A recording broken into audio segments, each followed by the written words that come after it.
जब पूरे दिन दुकान के ऊपर एक व्यापारी भाई बैठता है, अपने परिवार को छोड़ के आता है, घर का चाहे कोई कितना भी जरूरी काम हो, अपनी दुकान को बंद नहीं रखता है, सुबह से शाम तक अपने बच्चों को पालने के लिए इतनी मेहनत और मजदूरी करता है, और जब उसका नंबर आता है तो जीएसटी गब्बर सिंह टैक्स उसको लगाकर उसको लूटने का काम किया जाता है। आज ये व्यापारी किसके भरोसे है?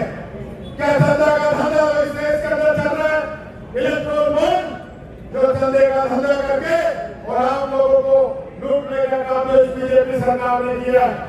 यहाँ जिस प्रकार की हालत महाराष्ट्र के अंदर बनी है, मैं कहना चाहूंगा, अपील करना चाहूंगा हमारे तीनों कैंडिडेट महाविकास अघाड़ी के, इनको आप जिता के भेजना और ऐसे कानून, ऐसी योजनाएं बनेगी जो आपके हित में होगी, आपके बच्चों के हित में होगी, आपके परिवार के हित में होगी। यही बात कहना चाहूंगा। बहुत बहुत धन्यवाद। इंतजार करिए 23 तारीख का। 23 तारीख का जोश देखना आप खाली। महाविकास आघाड़ी की सरकार आ रही है, सारे कैंडिडेट हमारे जीत रहे हैं और 23 तारीख का जोश देखना आप।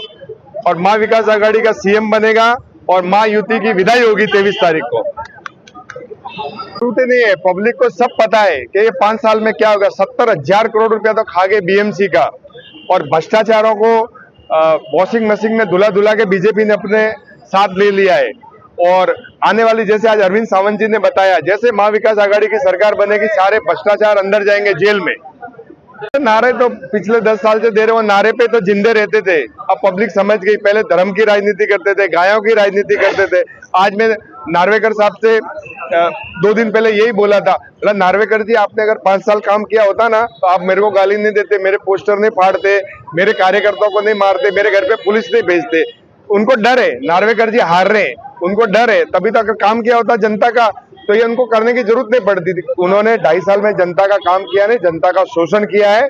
और इस बार जनता महाविकास आघाड़ी को बहुमत के साथ जिता रही है और महाविकास आघाड़ी का सीएम बनेगा।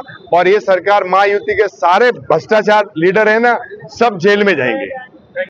या निवडणुकीमध्ये महाविकास आघाडीला जसा जनतेचा पाठिंबा भेटत आहे आणि उत्स्फूर्त प्रतिसाद पण भेटत आहे, आणि तुम्ही समोरच बघितला, ही सभा झाली इथे राजस्थानचे पूर्व मुख्यमंत्री अशोक गहलोत साहेब सकट आमचे खासदार अरविंद सावंत साहेब व काँग्रेस व शिवसेना व आघाडी गटाचे सर्व नेते मंडळी होते, आणि पब्लिकचा पण चांगला उत्स्फूर्त प्रतिसाद होता।